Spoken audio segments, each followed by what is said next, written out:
The Guild is Maximum Lawyers' community of legal entrepreneurs who are taking their businesses and lives to the next level. As a Guild member, you'll build relationships, be held accountable, and learn strategies specifically designed to get you unstuck and accelerate your plan for growth. Members are also granted exclusive access to masterminds hosted around the country. Our next event is coming up, and we're heading to Scottsdale, Arizona. There's something truly magical about the power of these in-person connections where real-time breakthroughs happen. Picture this. You're surrounded by like-minded law firm owners tackling your business and mindset challenges together. The energy is electric, the insights are transformative, and the results are game-changing. Investing in yourself is the best decision you'll ever make. The knowledge, strategies, and breakthroughs you'll gain are priceless assets that will supercharge your practice and propel you forward. Join the Guild and secure your ticket to Scottsdale at the best possible price by visiting maxlawevents.com. Run your law firm the right way. This is the Maximum Lawyer Podcast. Your hosts, Jim Hacking and Tyson Mutrux. Let's partner up and maximize your firm. Welcome to the show. I'm really excited to welcome Tyson and Jim from Maximum Lawyer to the Financially Legal Podcast. Guys, thanks for joining me. And also, Tyson, I'm embarrassed that I didn't catch this in the intro. I should have asked you I would have said Tyson and Jim Hacking, but I don't know how to pronounce your last name. And I'm just going to cop that right up top and ask you how to say it, because I'm sure it's a question you get. So I always do this first, though. I'm not going to tell you until you take a shot at it. Okay. All right. I have no problem. I have no problem embarrassing myself. So I'm going to go with the Americanized version, Mutrux, but that sounds really, really painful. Yeah. And so now I'm going to try to go with a more kind of francophiled version, which is kind of Mutreux. But I also don't speak French, so I know that's probably off as well. So maybe we should let Jim introduce himself first, so we can prolong the drama. Jimmy, go ahead. How do you say your name? I'm Jim Hacking. And I'm Tyson Mutrux. There it is. And you know what? I should, and this is even doubly embarrassing. I have listened to a couple of episodes of your podcast, and I've heard you introduce yourself. So it's kind of like, anyway, not worth going into. Jury trials, what I'll do is I'll pronounce my name as Tyson Mutrux, and then I'll say for any of you French teachers, it's Mutreau in French. And because there are some Mutreaux in Missouri, they pronounce it Mutreau. Our family pronounces it Mutrix. But whenever I'm on the phone with someone, I'll say Mutrix. It looks like Mutrux. I'll say that to them. So it's funny that you said Mutrux. But yeah, I mean, that's, again, the very ugly Americanized version of it. But it's not real pretty. But then again, if Stephen Colbert can call himself Colbert, I think you've got a lot of latitude. My wife and I have actually had not to bogart this conversation about my last name, but we've actually had the conversation about changing it to Mutreau. But I'm not so sure how my family would feel about it. I do like Mutreau more. I think it sounds better. Way more dignified, for sure. Well, why don't each of you quickly introduce yourselves, and then if you can, just give the maybe elevator pitch, one or both of you, for Maximum Lawyer. Obviously, we'll be spending a good chunk of the time talking about that today, but I often find guests do a way better job of introducing themselves than I could in the intro that I've already given. Jimmy, take it away. So my name is Jim Hacking. I'm an immigration attorney in St. Louis. I started my firm in 2007. And in 2012, we went all in on immigration and stopped doing anything else. So we've niched down. And I helped start the Maximum Lawyer podcast and movement with Tyson 5 years ago. Yeah, and my name is Tyson Mutrux. I am a personal injury lawyer in Missouri. We've got offices in St. Louis and Columbia, Missouri. We've been doing exclusively personal injury since 2017. Before that, I was doing criminal defense and personal injury. We decided to drop criminal defense altogether. It's one of the best decisions I've made.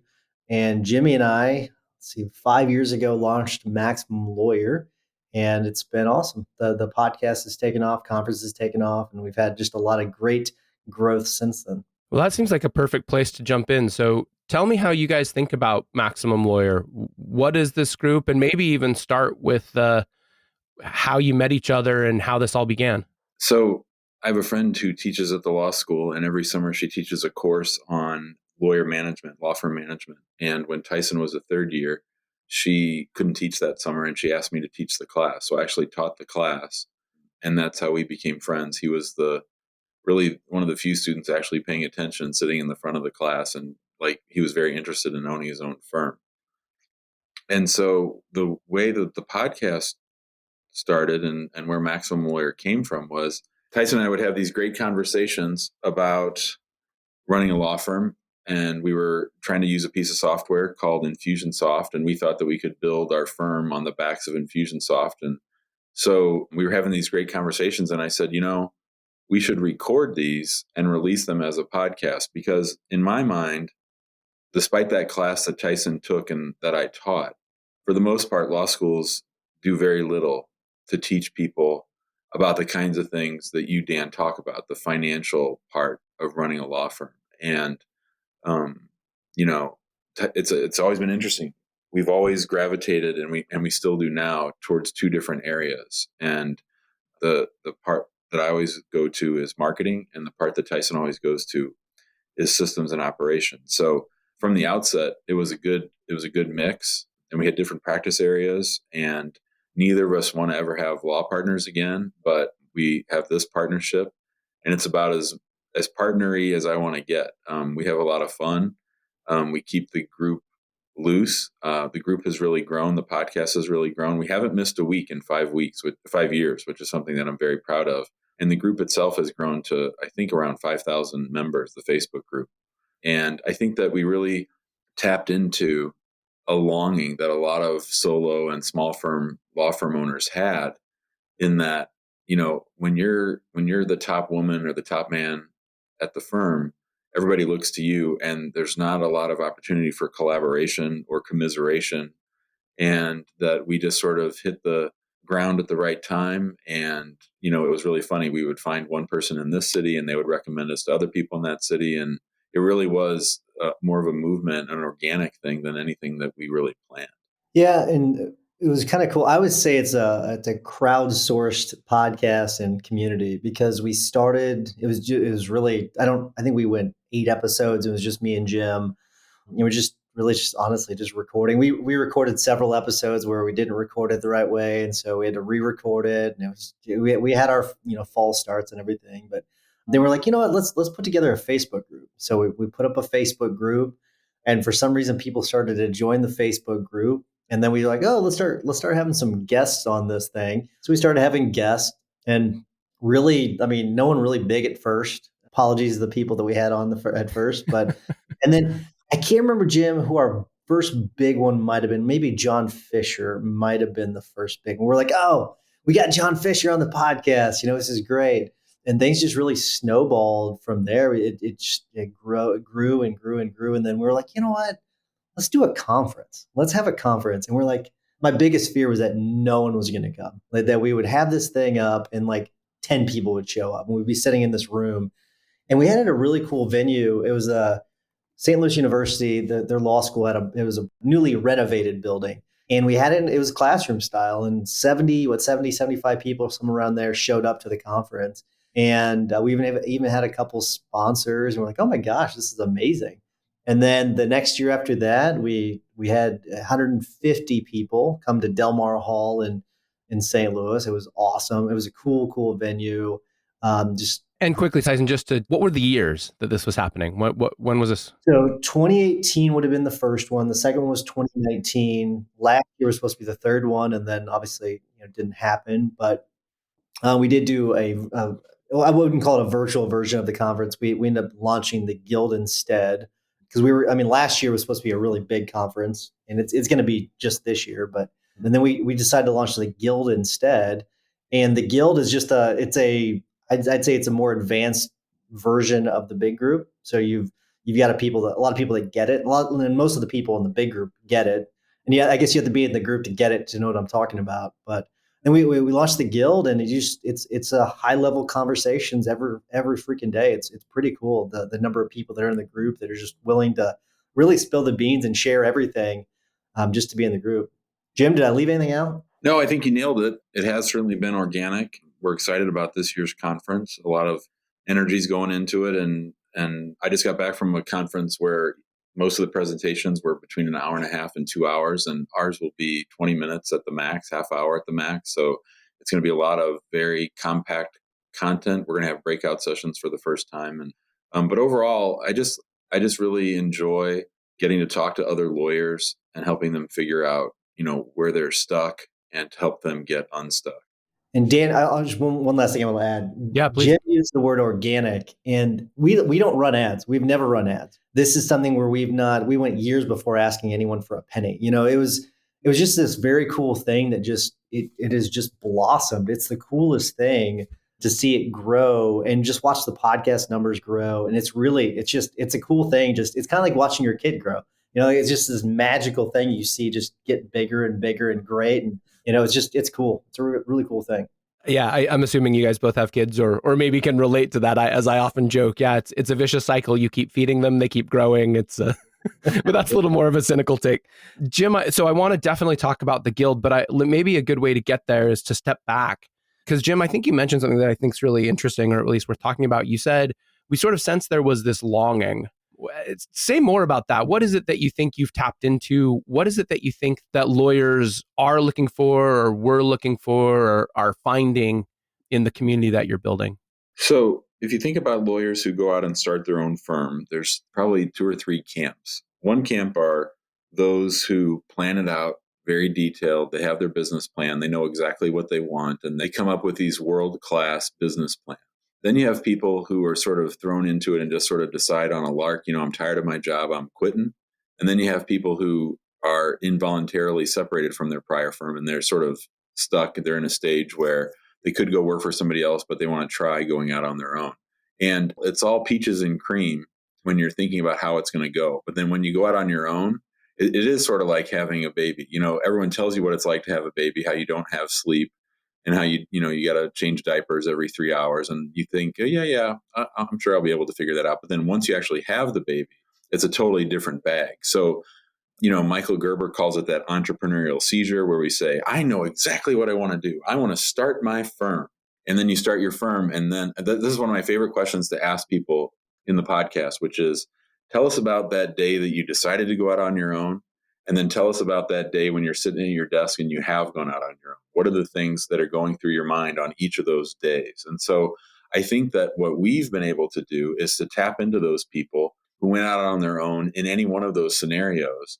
And we've built a community of people who, but for us, would be really isolated. And there aren't a lot of resources. There aren't a lot of places that you can talk. We really do a good job, I think, of monitoring the group, keeping it positive. The people have a growth mindset. Any negativity is out. Any political stuff is out. Any going off on each other is out. So we really have tried to create a safe space for people to be honest and vulnerable, to talk about their highs, to talk about their lows. I mean, at the conference last year, we had people sharing stuff that was personal at both conferences, personal and emotional, because, running a law firm is hard. Running a law firm is hard. There's so many different aspects to it. There's so many different people looking to you for guidance that, like I said at the beginning, if you're sitting up on that mountaintop and everyone's coming to you all the time, that can be exhausting. And so just to be able to find a space to say, hey, I'm going through this problem with my software. I'm going through this problem with an employee, or, I'm thinking about changing or adding a practice area. What do you guys think? It's just hugely supportive. I think Jim did a really good job of summarizing it. He had me thinking as he was talking, like, we have cried with these people. We've laughed with these people. We've had people that on Monday say, listen, I'm in tears. Like, I don't know if I'm going to make another week. We've had people get onto the Facebook group and say, like, I just don't know how I'm going to do this. Like, this is extremely tough for me. And they've really just really exposed themselves, and they've been really vulnerable. And it's really amazing to see other people come to their aid and say, we've got your back. And it's a really cool place because Jim and we're in the trenches with everyone else. And we didn't do this thing where, like, yeah, and you see these where, like, you've got these organizations that pop up and we're the end all be all for whatever your needs are. And they're not actually practicing, right? But Jim and I are actually practicing. So we're in the trenches with these people, and it's a cool thing to see people come to other people's aid, and it's just a neat group. So to drill down just a little bit more kind of on this framework that Jim set up, I'd be curious on your guys' thoughts here. Jim, you mentioned these three groups, those who come in with a very formalized, well thought out business plan, those who sort of approach this on a lark, and then finally those who maybe become involuntary solos or small business owners. I guess kind of a two-parter. Tyson, as a litigator, you can appreciate this. Do you see that one of those three groups is drawn to the group particularly? And then do either of you have any thoughts on kind of, is there one of those three that really shouldn't be solos? Can they all be made into successful small business owners and small law firm owners? What are your guys' thoughts there? I laugh about business plans. I mean, I think it's important to sort of nail down what you're wanting to do. But as I've been saying lately, somewhere out there is a law firm owner who decided to open up her firm on March 14th, 2020. And she probably had the world's best business plan ever. That was early March was our soft launch for Gravity Legal. Right. Well, I mean, I opened up my firm during the recession in 2008. So, But yeah, I mean, I love that quote from Mike Tyson. Everybody has a plan until they get punched in the mouth. Totally. Yep. I was thinking that same thing. I think that we've seen all kinds of people succeed in the group from all three of those phases. Some of the people that get involuntarily separated, they have a fire burning in them. They want to prove everybody wrong. So I think a lot of it depends on personality. Now, at our firm, we're really big on the Colby Index. So we have everybody who works for us take that Colby Index. And we found that a lot of our lawyers and paralegals are very high fact finders and usually high follow through, but definitely high fact finders. And so I actually think a lot of lawyers wait too long to go out on their own and try to plan too much, because that's sort of what the industry is built. Lawyers are fact finders. And so I think the personality of lawyers often colors how they are as business owners to their detriment. I think that lawyers need to be thinking more entrepreneurially and more as a business owner and less as a lawyer, or at least they need someone else in the firm playing that role. But if you run your business like you practice law, I think you're really setting yourself up for some artificial limits on what you can do. I don't know if that's exactly an answer to your question, but it's sort of what I've seen. I think that too often law firm owners and lawyers play it too conservatively because those are the kinds of people that are originally drawn to law school, if that makes sense. Yeah, and I think Jim's right. I think that the key difference in all the three of those categories, the ones that actually make it and do well are the ones that take action. And a lot of times what happens is that business plan. I think business plans are a smart idea. Okay. And I don't think Jim's saying it's not a smart idea. And I'm going to really distill what he's saying down to, if you don't take action on it, it doesn't freaking matter. And people use that as an excuse. They say, I'm going to create this business plan. And next thing you know, it's a 1-page business plan. It's a 20-page business plan. It's a 30-page business plan. It's a 50-page business plan. And this business that they were going to launch, in a year, it's now 3 years down the road. Now it's 5 years down the road. And they're using it as an excuse. It's a crutch for them not to take action. And the ones that do the best are the ones that take action. The other part of it is, and the ones that really take that next step, and I talk about confidence quite a bit because it's something that I had to learn, is you have to realize that you've got it. You've got the ability to do it. And one of the things that the lawyers that they fail a little bit, and we all fail at things. Like we all, if you run a business, you're going to fail at something. It's just going to happen. Things are not going to work. You're going to have a shitty day. That's how it works. Okay. You might have a really terrible month, but the ones that really persevere, they get through it and they realize that, yeah, I can do this. I've got the skill set to do this. I went to law school. Law school is not something that most people can do. And some of you are like, oh, law school is easy. No, well, I mean, if you compare to the general population, no, you did a pretty damn good thing. And the people that realize that, yeah, you know what, I am good. I can do this. Those are the ones that really excel in making sure that they take action and that they've got the confidence that they can do it. That's great. I love it. So one of the things that came up as you guys were talking, and I'm just curious, did you succeed in turning Infusionsoft into a practice management system? Great question. Tyson, why don't you take that one? Because you're the king of Infusionsoft. Yeah, I actually like Infusionsoft. I think Infusionsoft is the thing I love about Infusionsoft. Now called Keep, not a podcast sponsor, by the way. I refuse to call it Keep.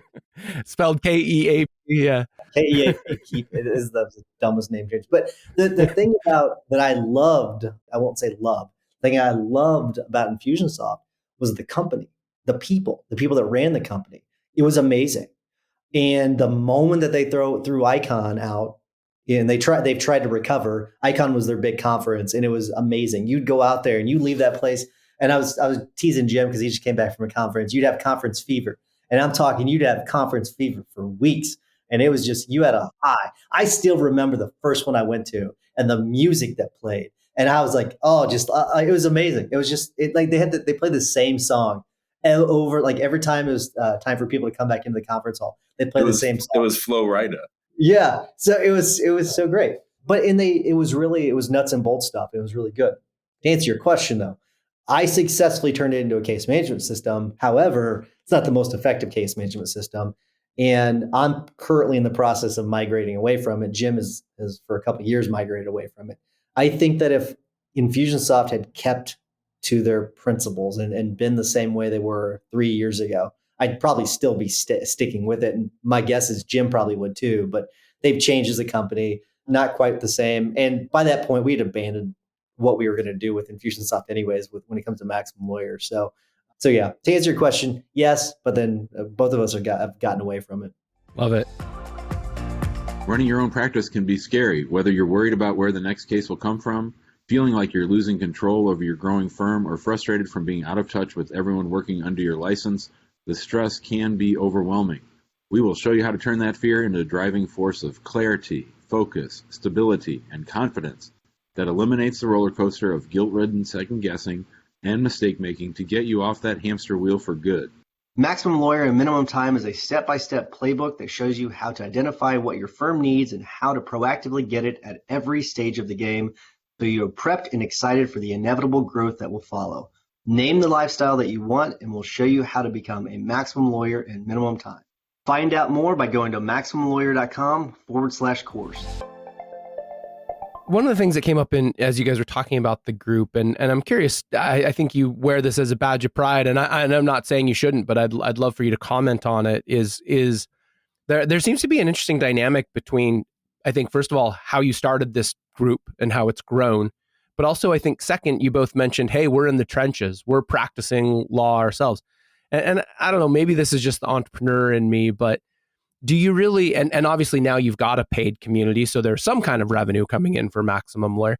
Do you really view this as a business? What do you see kind of what you're doing with this group? So the Maximum Lawyer is 5 years old, right? And to this day, any vendor or employee of Maximum Lawyer has taken out more money from the company than we have. I honestly don't know how much money's in there at the moment. We've actually been locked out of the bank account. It's my job to get us back in. And I've just been too busy today to call the bank to find out how to change our login. But we are making money now. We started the guild, and the conference pretty much breaks even. And then I just got my first coaching client this last month, so I'm excited about that. But where it's headed, and we do wear it as a badge of honor. I mean, I think that I look at these people on Twitter, these people who've never built a thing in their life, who love to tell lawyers what to do.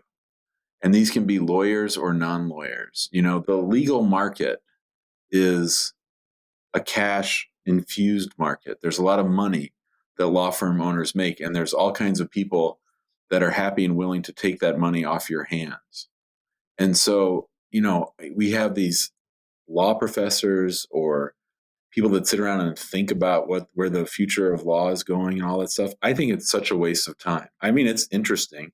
I like to pay attention to it. I love Cleo's legal trend report. I think that's really helpful because it's very practical. But I think that where we come in is we fill the need that law schools leave open by not training lawyers on how to run a firm. We built a tribe of people who are like-minded like us. I mean, we can talk about any aspect of running a firm from start to finish because my firm has 20 people in it now. We have 5 attorneys, and there's like real world things that come up every single day. I mean, Tyson and I haven't had to sit around and think up a content idea for a show or one of our guild calls in years, because we just, Gary Vaynerchuk talks all the time, don't create content, just document. And we'll come in, Tyson, my favorite part of the guild and my favorite part of Maximum Lawyer, honestly, is every Saturday morning from 8 a.m. till 8:30, Tyson and I are in the guild and we just talk about our week. And that has created content for us. That has created lessons for us. That has created a path for this product that we have now called Maximum Law Minimum Time. I mean, it really is the day-to-day operations. And that's the stuff that people really want to hear. It sounds boring, but people love to be able to say, if Jim and Tyson can do it, I can do it too. Yeah, it's really kind of funny. You mention the people like on Twitter, and or you see these Facebook ads. Oh, you do this and you'll make 7 figures. And they've never built a damn thing. They've never, ever done it. They've just thought about it. And what they'll do is they'll come up with these principles. Do these 6 things here, or do these 8 things, and this is how you become a 7-figure law firm. And it's all bullshit. It's all it is. And so I think, and I do wear it as a badge of honor, the fact that we do run these law firms, and we both got these successful law firms that basically run themselves at this point. Jim and I, we do work in our firms, but we spend a lot of time on Maximum Lawyer, and we can do that because we've built these firms that have good systems. We've got these teams where we have lawyers that can help run the firm. We've got management that help run the firm, and we're able to do what we're able to do because of what we built in our firms, and we're able to do what we do in Maximum Lawyer because of our experience running these firms, and we're able to convey that knowledge to people. Like, for example, I'll give you an example. Like, people are like, oh, you got to automate. They don't know what the hell that means. They've never built out any sort of automation campaign in their lives. They couldn't show you how to do it. They couldn't show you what products to use, and they're just full of shit. And so and that's the stuff that drives me nuts. And if like, that's sort of like, in my opinion, like our boogeyman, like the person that's just, they try to sell these things, and you'll see it all. Jim and I, we've got this perspective where we have these people that try to come into the group and try to sell things. So we see it all the time, and they don't know anything. Like, they just don't know anything. So we'll kick them out of the group. But it's one of those things that drives me nuts, because like Jim says, this is a cash cow, and there's a lot of cash in the legal industry. And our buddy Kelsey Bratcher calls it the lawyer tax. There's a lawyer tax. So they'll charge a lawyer, 10 times what they would charge, a gardener, and he just calls it the lawyer tax. And it's completely true. And he works in multiple industries, and he says he's never seen it before. It's kind of crazy how much they try to charge us as lawyers compared to other industries. And I don't know, whenever we can, we try to call them out on their BS. This seems like a great place to jump. I had already wanted to ask about the guild, and then Jim, you were like, oh, and we also launched this other thing, Maximum Law Minimum Time. So let's talk about both of those. What are you doing with the guild? And I think one of the questions I definitely like to ask just for listeners is, maybe this is a good place to walk into this. Like, there's the podcast, which is obviously free. Folks can listen to that. There's the Facebook group, which I believe is limited to lawyers. Okay, you're both nodding. So, and then there's the event, which maybe we can talk about as well. I'm assuming there's some kind of admission for that, but I assume just about anybody can come. But anyway, let's kind of walk through the different layers and offerings that the group has. And again, if you don't want to consider them offerings because this isn't, that's totally fine. But talk about sort of how folks can engage with you, what the different levels are, kind of what the different expectations are.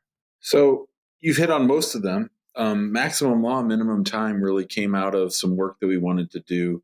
And it actually, of all things, stems from our time with Infusionsoft. So Infusionsoft had a grid where they would look at the 5 stages of entrepreneurial growth, right? And so the first stage is obviously when you first open your firm. The second one, I think, was up to 100, those were companies, up to maybe 100,000. And then the next one's like 100 to 5,000, 100,000 to 500,000. And we wanted to, the Facebook group, it's great. There's 5,000 people in there. So it's sort of a little bit of the wild, wild west. And there are some times where people ask the same questions over and over. And we noticed that there were these different aspects of running your firm, like vision, people, systems, marketing, leads, intake, all that stuff. And we decided to build a product for people that were either in one of those we're in one of those first three stages, stage 1, stage 2, or stage 3. And we wanted to take all of our collected knowledge of what we've learned, both in running a firm and in interviewing people for 5 years straight on the podcast. We wanted to turn it into a product that people could access. And then the way that it works is if you join the guild, then you have access to the product. And I think you can buy the product, but it's like $2,000, which is sort of crazy. So most people just join the guild. And then the guild is actually our laboratory where we talk about the real world implementation of the concepts that we've developed for maximum law, minimum time. So people can work through the course themselves. And the fun thing for Tyson and I, we've just built out the first 3 stages, and we're going to start working on 4 later this summer. The fun thing that we noticed was that, some people might be in stage 1 when it comes to vision, and stage 3 when it comes to employees, and stage 2 when it comes to, let's say, intake. And so it's all about improving your game. And the biggest thing for me, what I spend all my time doing when I think about all these things, the conference, maximum law, minimum time, the guild, all that stuff, is you say you're here and you say you want to get there. So what we want to do is to help you get from here to there. And whatever that is, you can define that yourself. Different people want different things. Some people want a lifestyle law firm. Some people want to make as much cash as possible. Some people want to eliminate all headaches from their lives. And our idea was that we gather all that stuff, put it into the product. And then at the conference, the themes of the conference, the different sections are all going to follow maximum law, minimum time, so that people can hear from successful lawyers who've done things in each of those areas to up their game. And this will be the first time where we actually have breakout sessions along those lines. So I'm really excited about all of it. Yeah, I mean, I think, Jim, you did a good job of explaining everything. I mean, like you've got the guild, you've got maximum lawyer minimum time, you've got the conference, you've got the podcast, and then we have Max Law Media, which includes the multiple podcasts that we have. So those are all the different things that are part of Maximum Lawyer. But Jim did a great job of explaining basically what the guild is and what it does. So let me just ask a super tactical question again, just for folks who have been listening and they're like, wow, I really like the way this group operates or what they're saying. I'm a lawyer. This is the first time hearing of Maximum Lawyer. I want to drink the Kool-Aid, either, slowly or quickly. Join the group where, like, and again, we're getting a little tactical, but like, would it be best to sort of walk through maximum law, minimum time, and then how does somebody sort of feel their way into this?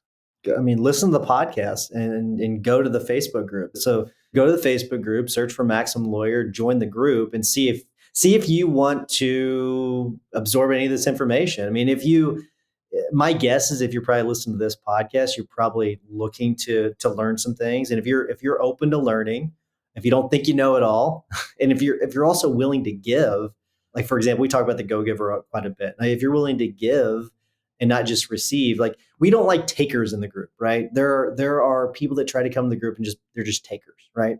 The people that really get it, the ones that do the best, are the ones that give too, right? They share, they're willing to share, they're willing to be open, they're willing to not think that they know it all. And so I'd start with the group, see if you like what you see, listen to the podcast. I mean, I'd start at the beginning. I mean, a lot of the people that really get a lot out of it, they start at the beginning of the podcast. I don't know how many we're up to, but 5 years worth, one a week. We've quite a bit of content out there. Pick and choose what you want to listen to it, see if you like it, and go from there. That's how I'd start with it. And Jim and I aren't. I mean, I don't know if you've noticed, we're not on here to pitch any products. We're just talking about the things that we've done and how Maximum Lawyer's grown. And if you want to be a part of that, great. If not, okay, that's fine too. There's a lot of other groups out there. I love it. All right, so kind of as we round home here, I wanted to ask you guys a question. And obviously, I can see you. The listeners ultimately won't or can't. But even notwithstanding that, when you gave your intros, Jim, you said Tyson was a third-year law student in a class that you taught, and you said you started your firm in 2007.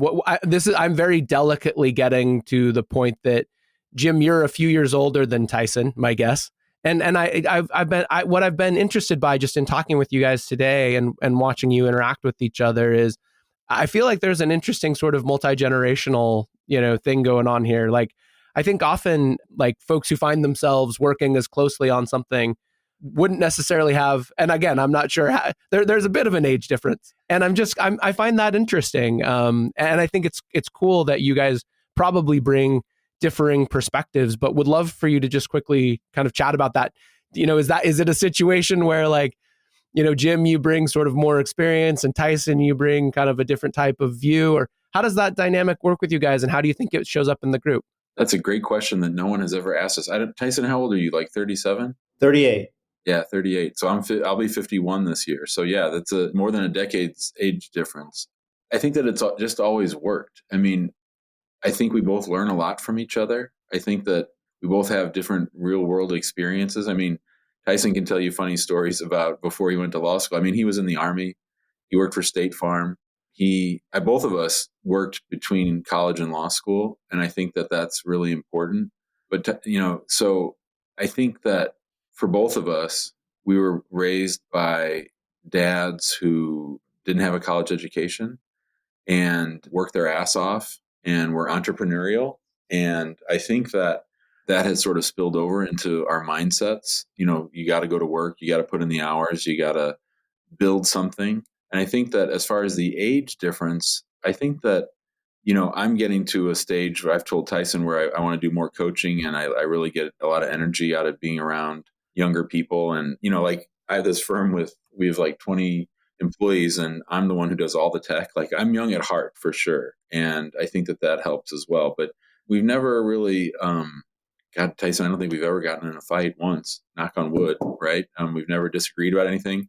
We did the one cardinal sin of anybody telling you to start a business. You should give one person 51% and one person 49%. My wife hits me over the head about that every now and then, and we're 50-50 partners and doing everything by collaboration. And we sort of, I think, Tyson, you tell me what you think. I think we sort of have our spheres within the company even, or the concept of Maximum Lawyer of what we focus on. And I think we both get to go tinker in our own little spaces, and we bring back and say, look at what I built. And we go from there. Yeah, I mean, I think as people, I mean, we are extremely different, right? We're just, if people knew about us, our upbringings, all that kind of stuff, because we talk a little bit about it. I mean, we're very different people, but we also have a lot of similarities. And we talk about this quite a bit. People, whenever they're looking for a law partner, like they usually start looking for someone that's just like them. And that's the last person that they want, right? Because then, okay, so if you're exactly the same, then you're going to want to be doing the exact same thing, right? And so yeah. Jim's right. We do have our own little spheres, and he focuses a lot on marketing and what he does. And I focus a lot on the operations and the systems. And that's the stuff that I like to mess around with. And I like to build things from a system standpoint.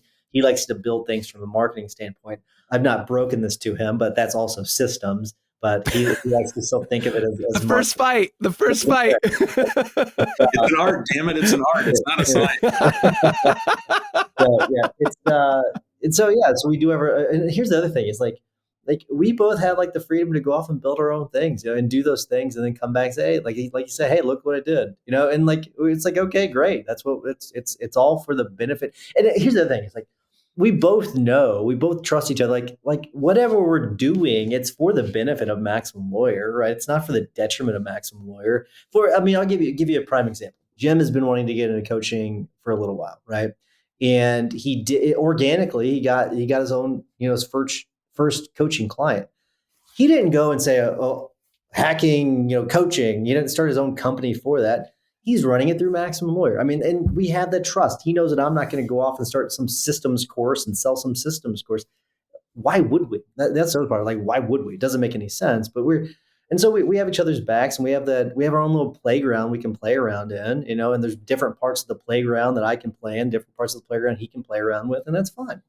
Thanks for indulging me on that one, guys. That was interesting.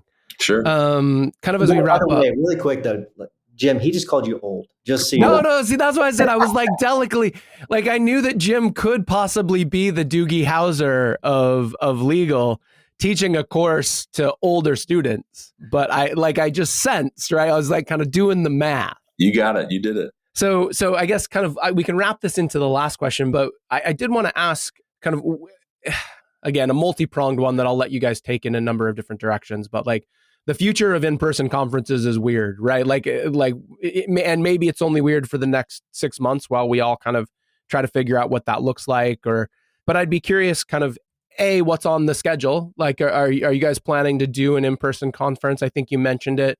And then, if you want to opine on kind of what you think that's going to look like or how you're thinking about it differently, that'd be awesome. And then, as I mentioned to you guys before we started, you can use this as a time to talk about what you're going to be doing, or if you want to talk about something else as well. But if you want to sort of, it could be an opportunity to wrap the kind of opportunity for you to talk about Maximum Lawyer in general or how folks can engage. I'll leave that up to you. But I'm curious both in the specific kind of what you're thinking about the conference, but also just in general, kind of how you guys think that's going to evolve and maybe even what it means for Maximum Lawyer.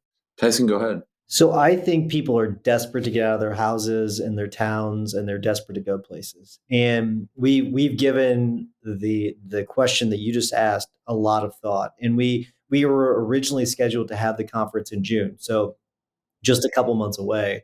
And we ultimately said it doesn't make a whole lot of sense in June. I don't think people are going to be as comfortable. And so we made a tough decision and said, okay, let's move it to October. By then, the vaccine rollout, and we made this decision months ago, but we were sort of playing the odds. Vaccine rollout will have been to the point where most people will be vaccinated if they want to be. And we already know this by the number of ticket sales we have.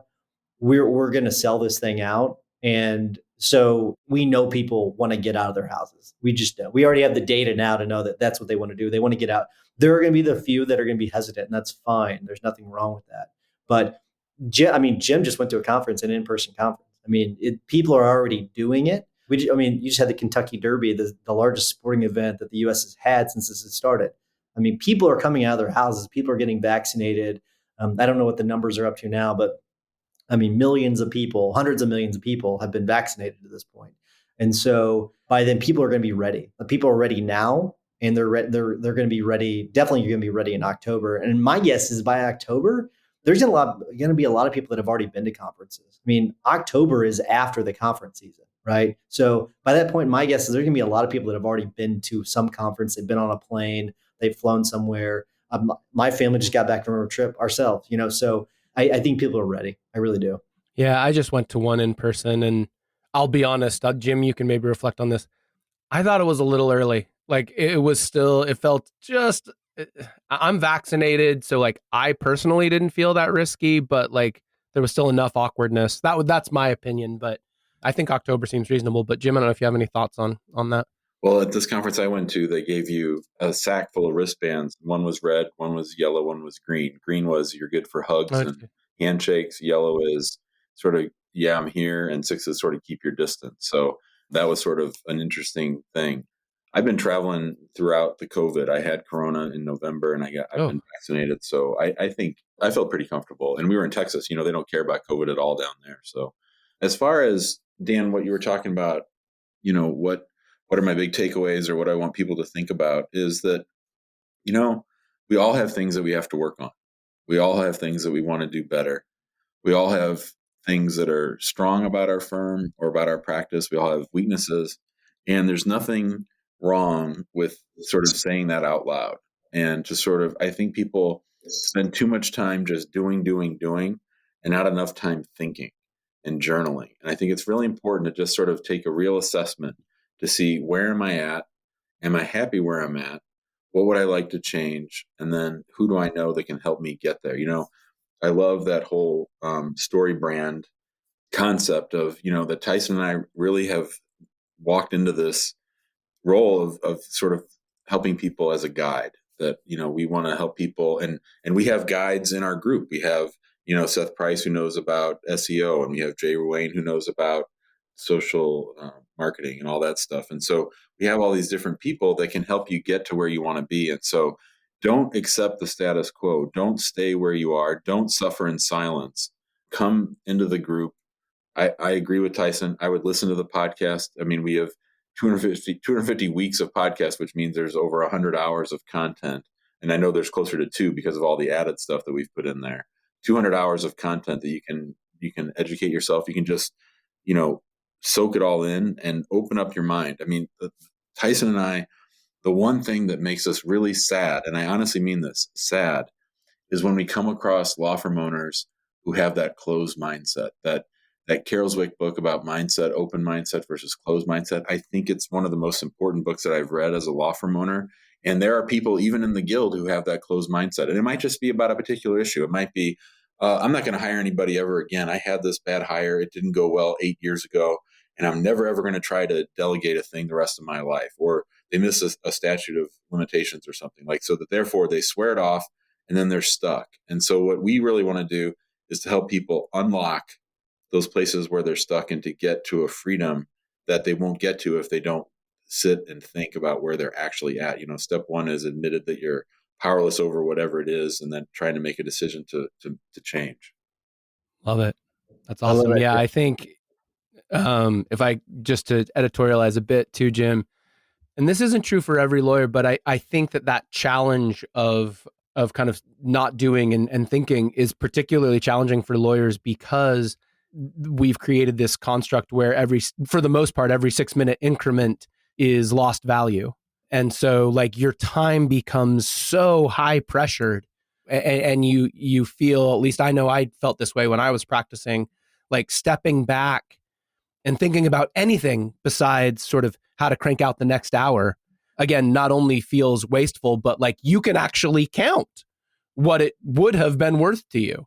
And I think that creates a really challenging construct. So I thought that was a great thought. So again, guys, as we round out, check out the podcast, obviously join the group. Folks are interested potentially in attending the event. Do you want to give the details on that and how people would find out more? I mean, if the tickets aren't already sold out, we can get a rush on the bank here or run on the bank here. When is it and how can people get tickets? So they can go to maxlawcon.com. The conference is October 12th and 13th. There is a Max Law Guild Day on the 11th. If you're interested in the guild, you can go to maxlawguild.com. But maxlawcon.com has all the details. Awesome. Well, guys, this has been a lot of fun. Really appreciate it. Super insightful. I'm excited to get this content out into the world and let folks hear about it. But thanks so much for taking the time. Thanks, Dan. Thanks, Dan. Appreciate you having us. Thanks for listening to the Maximum Lawyer Podcast. To stay in contact with your hosts and to access more content, go to MaximumLawyer.com. Have a great week and catch you next time.